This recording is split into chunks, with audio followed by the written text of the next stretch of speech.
take a look at today's business news. We're going to start with news of one of the most powerful men in the tech industry, the head of Twitter, Elon Musk, who has announced he is stepping down. We're going to bring in Karish Garland from our business desk. It's not his dog this time in charge. He's bringing a new CAO. Well, that's what he says. Elon Musk has always said that his being at the helm of Twitter was temporary. He always said he would step down, being under pressure to hand over the reins and focus on his other businesses. In fact, Twitter users voted for him to step down in an online poll, to which Musk replied, "No one wants the job who can actually keep Twitter alive." Well, it looks like he's actually found that person, though didn't give their name. In a tweet, Musk said, "Excited to announce that I've hired a new CEO for X Twitter. She will be starting in about 6 weeks. My role will transition to being executive chair and chief of technology officer, overseeing product, software and system ops." The billionaire's 6 months at the helm of Twitter have been marked by a significant shakeup, firing about half its staff and relaxing content moderation, leading to an exodus of advertisers and revenue. The move is bound to allay shareholders of Tesla, who've expressed concerns that Musk wasn't focusing enough on the electric car company.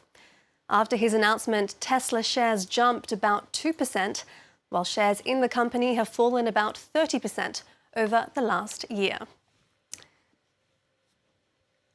Let's take a look at the day's trading action now, and it's a mixed bag on the major Asian markets. The Tokyo Nikkei up just 0.83%. The rest are down, both the Hong Kong Hang Seng and Kospi in Seoul down about 0.5%. Well, the United States is calling for coordinated action by G7 members against what it calls China's economic coercion. It comes as finance ministers from the Group of Seven meet in Japan. Meanwhile, Washington is finalizing a new outbound investment screening mechanism aimed at China.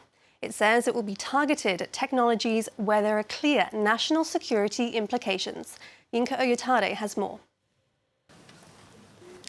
Countering China's economic coercion. That's at the forefront of the minds of G7 finance ministers as they meet in Japan. US officials are already taking steps towards limiting Beijing's influence. Lawmakers are calling for President Joe Biden to issue an executive order that will allow greater screening of investments by US companies in countries like China. It's plans that the Treasury Secretary Janet Yellen shared with ministers at the G7 summit, calling for more coordinated action to counter Beijing. The US says any measures it takes will be narrowly scoped and targeted at technologies that jeopardize national security. My own view is that this should be national security focused. It's not focused at undermining, say, China's economic competitiveness or ability to advance economically. Tokyo, the G7's current president, is also leading fresh efforts to diversify supply chains and reduce its reliance on China. The European Union is looking to introduce its own mechanism for scrutinizing overseas investments by EU companies in a small range of sensitive technologies. Beijing has denounced the measures as protectionist moves, arguing they aim to prevent China's economic rise. The war of words over the US debt ceiling crisis continues, this time with a Republican lawmaker accusing Biden of wanting a default. The US Treasury has warned the government will run out of money to pay its debts by as early as June 1st. The White House is calling to raise the $31.4 trillion borrowing limit without negotiations. President Joe Biden's Friday follow-up meeting with congressional leaders was abruptly postponed to next week. House Speaker Kevin McCarthy says Biden is ignoring the issue. The House passed a plan to avoid the default. We cap spending, we grow the economy, and we responsibly raise the debt limit. And there's only 15 days to go. Apparently, President Biden doesn't want a deal. He wants a default. Mr. President, my message is very simple. Do not miss another deadline like you just missed on Title 42.